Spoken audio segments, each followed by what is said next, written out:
Welcome to steno with Paras. Dictation start होगी 5 second बाद। Start.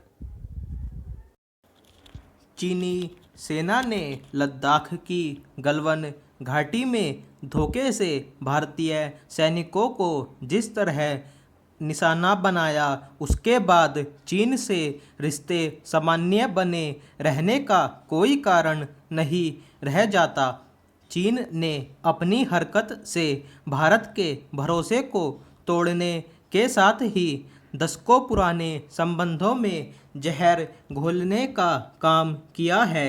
इसमें कोई संदेह नहीं कि उसने ऐसा जानबूझकर किया है ताकि आर्थिक व्यापारिक मामलों में भारत को दबाव में लेने के साथ ही देश दुनिया का ध्यान कोरोना वायरस से उपजी महामारी से हटा सके। यह अच्छा हुआ कि चीन की धोखेबाजी पर भारतीय प्रधानमंत्री ने दो टूक शब्दों में कहा कि भारतीय सैनिकों का बलिदान व्यर्थ नहीं जाएगा और देश की अखंडता एवं संप्रभुता की रक्षा हर हाल में होगी। चीन को जवाब देने के अलावा अब और कोई उपाय नहीं, क्योंकि उसने अपनी हरकत से खुद को भारत का शत्रु साबित किया है। चीन के शत्रुतापूर्ण व्यवहार की झलक उसके विदेश मंत्रालय के प्रवक्ता के उस बयान से मिली, जिसमें उसने गलवान घाटी पर दावा जताते हुए कहा कि वास्तविक नियंत्रण रेखा का उल्लंघन तो भारतीय सेना ने किया है। यह चोरी और सीनाजोरी है। जिस गलवान घाटी का कोई चीनी नाम तक नहीं, उस पर वह अपना दावा कर रहा है, वह ऐसे थोत दावे करने में माहिर है। पहला, चीन पहले दूसरे देशों की जमीन पर छल कपट से कब्जा जमाता है और फिर शांति की बातें करने का ढोंग करता है।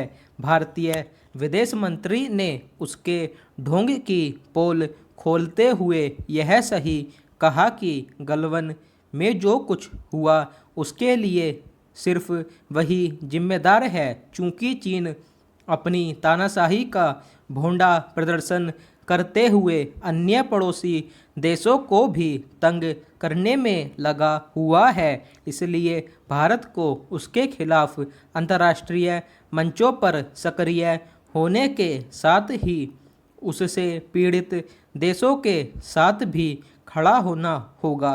चीन को यह बताने की सख्त ज़रूरत है कि वह अपनी शर्तों पर रिश्ते कायम नहीं कर सकता। यदि वह गलवान घाटी से पीछे नहीं हटता तो फिर भारत को उसके खिलाफ अपने सारे मोर्चे खोलने में देर नहीं करनी चाहिए।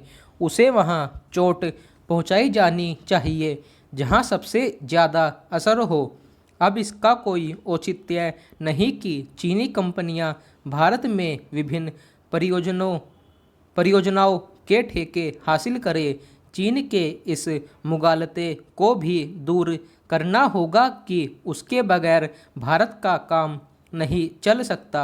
निसंदेह चीन से आर्थिक व्यापारिक दूरी बनाने से कुछ कठिनाइयां आएंगी, लेकिन उसका सामना करने की सामर्थ्य जुटाना ही आज की सबसे बड़ी मांग है। इस मांग को पूरी करने के लिए देश की जनता को भी प्राणपण से जुटना होगा। स्टॉप।